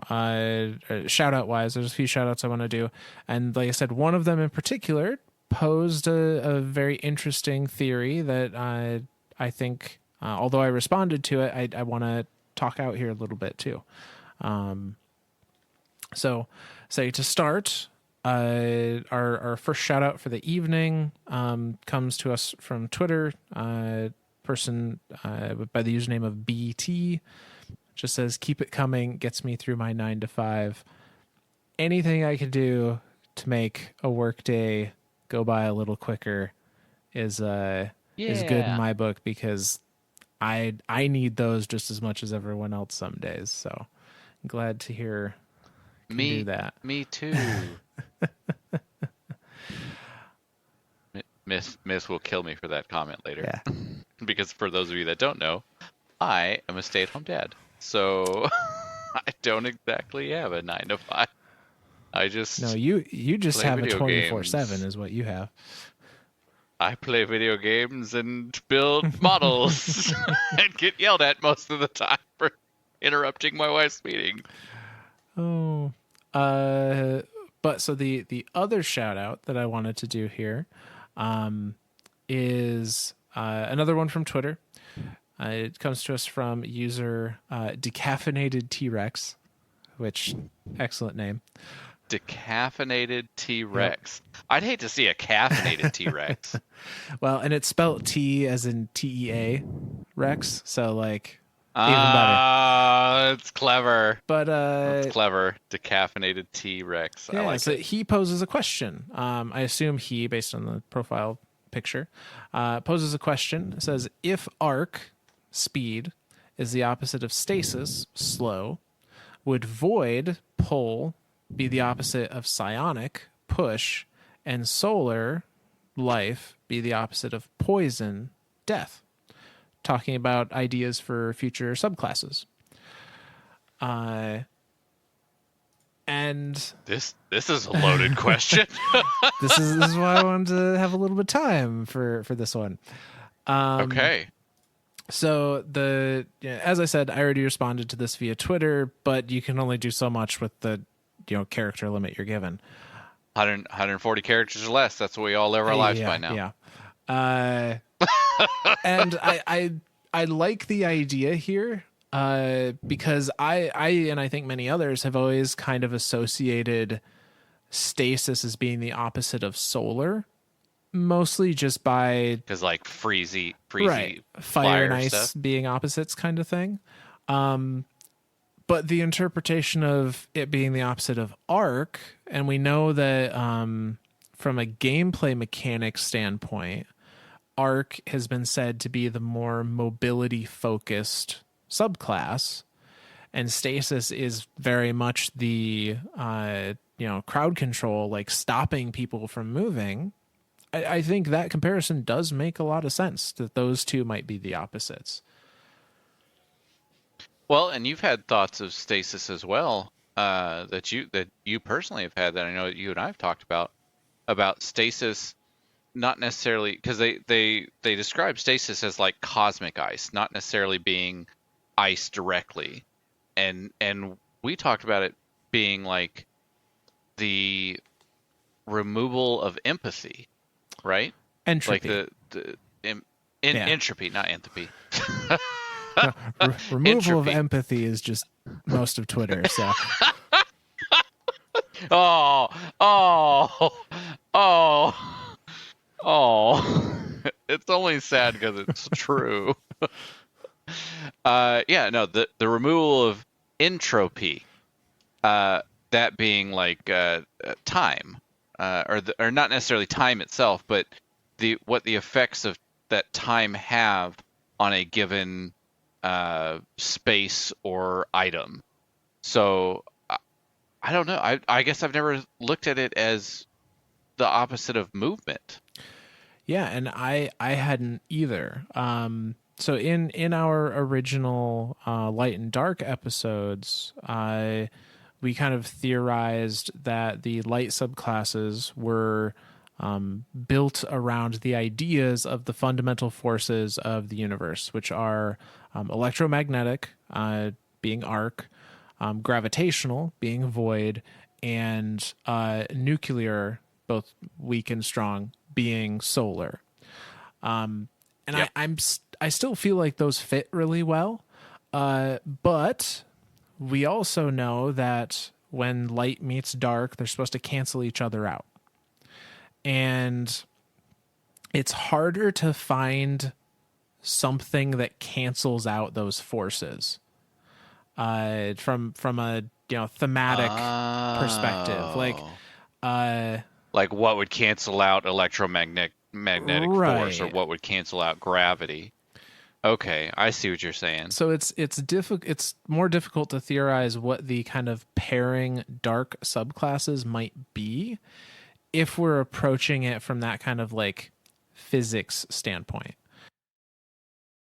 So I guess the question is, would there be a pairing, right? Or because the powers of light and the powers of dark are paracausal, do they all operate under their own governing dynamics? Like, if arc is governed by electromagnetic force, if void is governed by gravitational force, if solar is governed by nuclear force, if stasis is does that mean that stasis is governed by entropy, the removal of entropy being its own thing, like not having an equal and opposite because it's paracausal? But then like what you were saying, I guess that wouldn't make sense, because if we think of everything with light and dark, like you were saying, having an equal and opposite, it's the same thing like we talked about tonight with the Black Garden. If the Black Garden is supposed to be like a plane of light, that would be like the equal and opposite of the plane of dark, that theoretically being the ascendant plane. So I don't know now. I I like the idea of each one being governed by its own thing, just because that kind of helps explain the paracausality of it. But then I also like the scientific approach where it's like, well, it's got to have an equal an opposite. So if we look at that, if we look at that side of it, then stasis does make sense to be the opposite of arc, but only if we look at arc as not the electromagnetic spectrum, but as a spectrum, or not as the electromagnetic force. Arc as a movement based uh, uh, subclass, I guess, Yeah, and I think the or fundamental power. difference in how you can view these comes down to, are you viewing them as mechanical opposites, or are you viewing them as physical opposites? And I think what T-Rex proposed are mechanical opposites. Speed and slow, Okay. pull and push, life and death. Okay. And Life and death one is that's a little stretchy for mechanical. yeah, I mean, solar being restoration and whatnot, and poison being, Right, right. Anti-restoration, damage over time. Anti-restoration. I like that. We're using Yep, that now. that's a term now. But from a physical standpoint, and I will. Stasis is the only solid example we have because it's the only one that's in game. We can theorize. It's the only one that we can exists. theorize all day long what the others might be. I don't think it's accurate to say that the paracausal nature of our abilities is governed by a fundamental force. I think it's safe to say our paracausal abilities are governing a fundamental force. I like it that second way, because if it's the first way, then they're inherently not paracausal, right? Like if they are being governed by something, that is a cause and effect thing. The whole thing with paracausal is it just is. There is no before or after. Paracausal is genuinely one of the hardest things to explain, because we don't really have a way to explain it in our known universe, because our entire known universe is a causal universe. Everything happens because something happened before it, or something will happen after it. And I think it's important to recognize that paracausal, as we have seen it thus far in game, doesn't mean that it's creating something new. It means it's creating something out of the materials that already exist in the universe that otherwise shouldn't be able to be created, if that makes sense. Okay. So then I guess in that sense, because the electromagnetic spectrum already exists, is our brain is just interpreting how to use the light to manipulate that spectrum. Right. Same thing with same thing with void. I see void as the somewhat easier one to wrap my head around. It is like gravity exists. Gravity is a known force that has its own rules and has its own observable effects on things. Our paracausal 9.8 meters per second on Earth. Our paracausal ability is what manipulates the existing force of gravity to do what we want it to do. So we're not literally creating something new that pulls things in and crushes them in a black hole. That already exists. We're just using our paracausal abilities to make it happen in a way that it would never have happened naturally. Same thing with the electromagnetic, right? Like for that one, we're just harnessing we're using the light to amplify and harness the electrons around us to cause I can't say to cause because it's paracausal, to enact in a way that appears to look like lightning. Yeah. We're using the particles and the laws that already exist in the universe, but we're making those laws and those particles enact in an area and in a way that they would not have otherwise ever done. Okay. So the Now explain solar. so See, I gravitate towards electromagnetic that's what you're more familiar just with. because that's what I Yeah. did. Right, like that's being an electronic engineer, working in electronics. My dad worked in electronics for years. Like that's I have a very very high understanding of it, uh, of how the electromagnetic spectrum works, and the forces of the electromagnetic spectrum work. Um, so yeah, it's like, okay, here's a good example for art. This is my last example, I Okay. promise.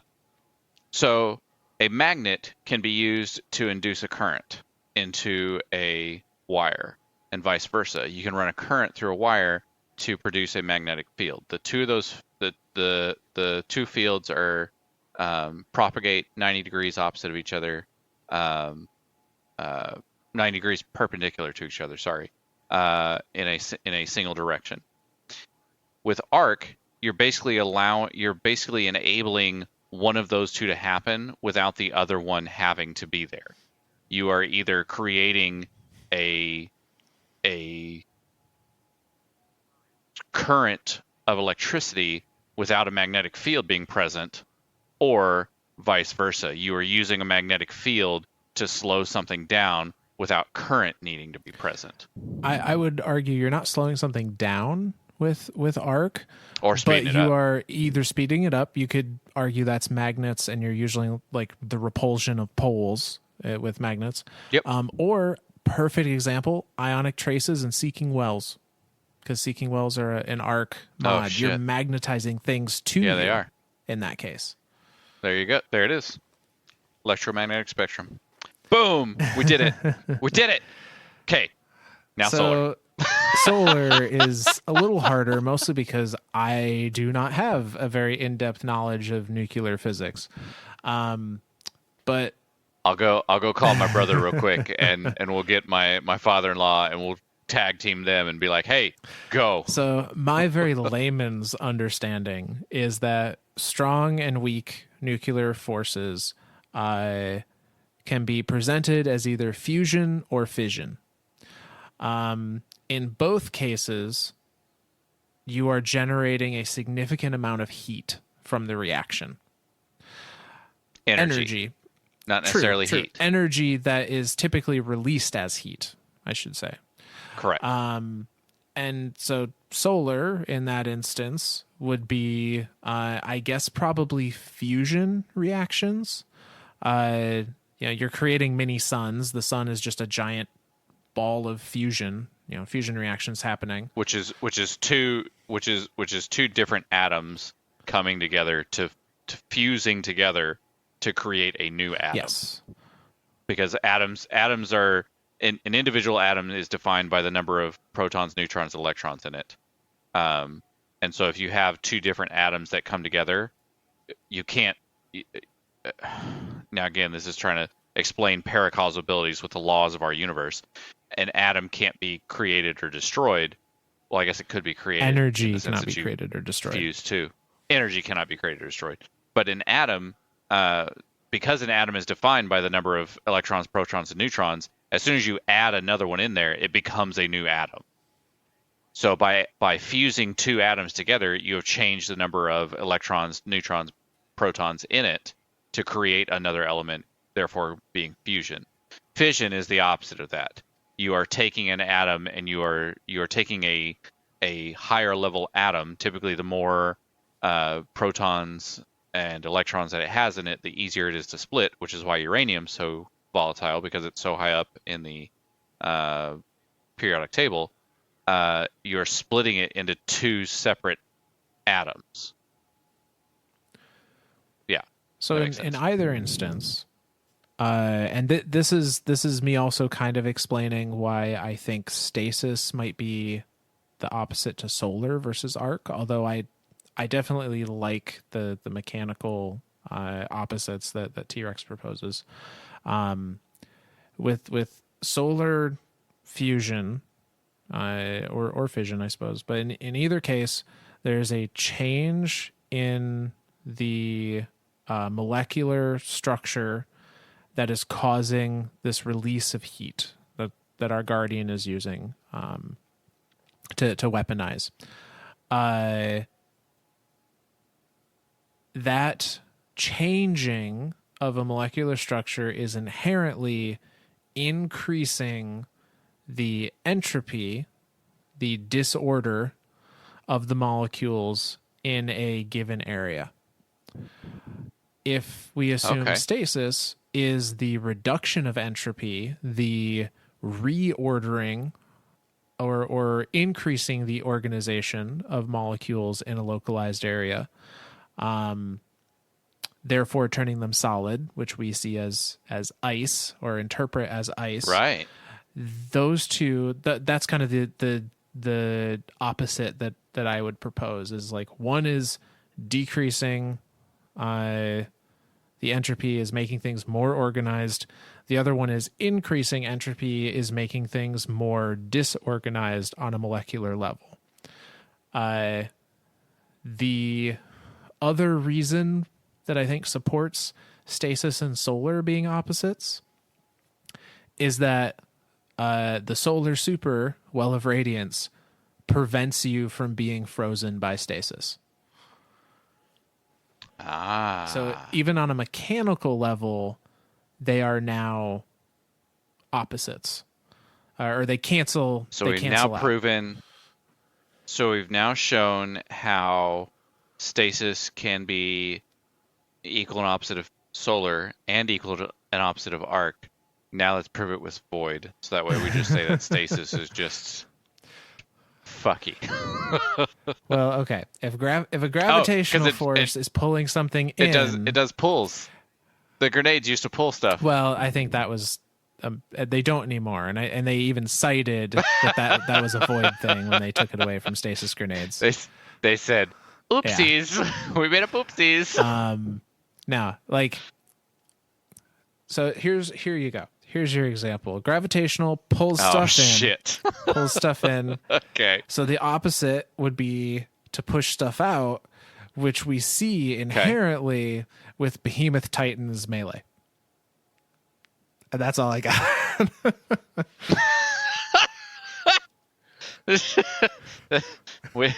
See, that's science. Boom, yeah. Suck it. We're not the best at this, but we're taking a fucking crack at it. This is what we got. No, who knows? Who knows what the opposite of void would be? I'm not really sure. I like both ideas, right? Like I like the idea of the stasis subclasses being equal and opposite of the light subclasses, because then that shows that one will cancel the other out if existing in the same space and time type thing. Like that's the whole thing with superpositioning theory. But I also like the idea that they're paracausal powers. They all are governing, not being governed by, different aspects of the laws of this universe, because that's the only way that we as causal beings can interpret them. That's my 2 cents. Now, I am excited to see what they do with future subclasses. I do think there are going to be future dark-based subclasses. I think so too. I do struggle to think of what their utility is going to be from a gameplay standpoint. I know that a lot of people, similar to what T-Rex proposed, like the idea of poison, mostly theming that off things like Thorn, having a poison aspect to it, Monarch, Lemonarch having a poison aspect to it. The problem I have there is, from a mechanical standpoint, how is that different than Scorch right now? Right. What differentiates it? Just a different flavor of damage over time. That's all it is. And at that point, why pick one over the other? My personal views on solar warlocks aside, if they both fulfill the same Don't role. worry. We're all still running Void Warlocks right now. Invisibility and Devour might be the most OP thing in the game. But no, so from a mechanical standpoint, I truly don't know what the next subclasses are going to be. I like the idea of psionic being something. I can't envision what that Ooh, would look something like. sound based. Oh my god, like if you did like a clap in front of That you would be interesting. and like it just did like a push or something. Dude, that'd be another thing that could play. Now, if it is something completely different, right? Like if it doesn't have any type of equal and opposite, then I think I'm gonna keep my theory going of that each one is governing something different. Governing, yep, I used the right word that time. Is governing something different that we as causal beings understand. We are using that power to channel it into something that we can use. That'd be a super cool one That would too, be cool.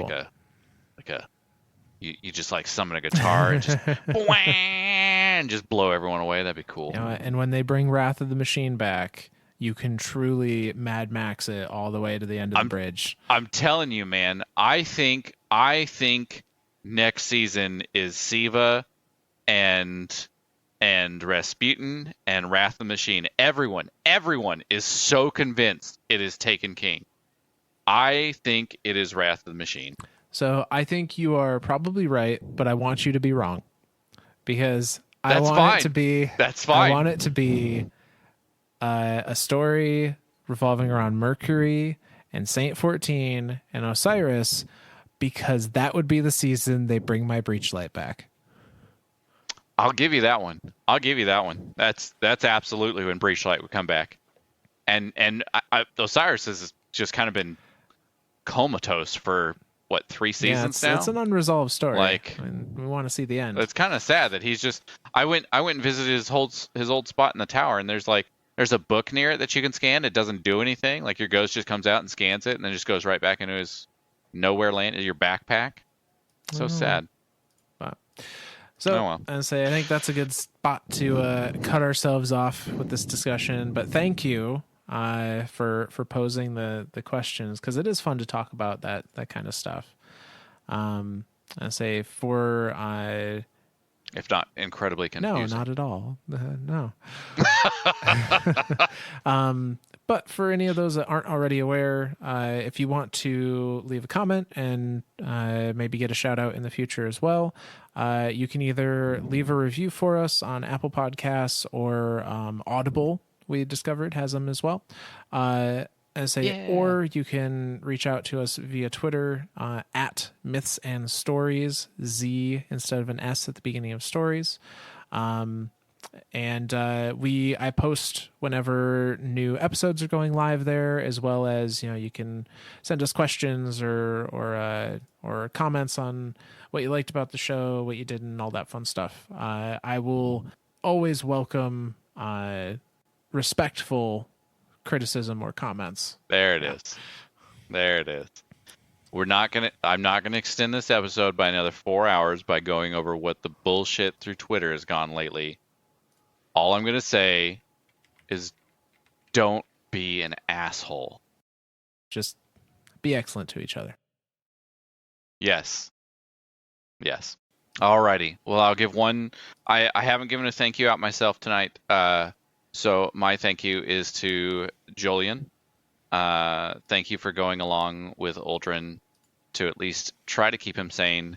And I am sorry that you suffer from PTSD like a lot of us veterans do. It's okay. Or it'll be okay. Just remember, you have friends, Jolyon. There are other Awoken in the city. Just saying. Yeah. Alrighty. Well, then from all of us lore nerds to all you guardians out there, we'll see you next week.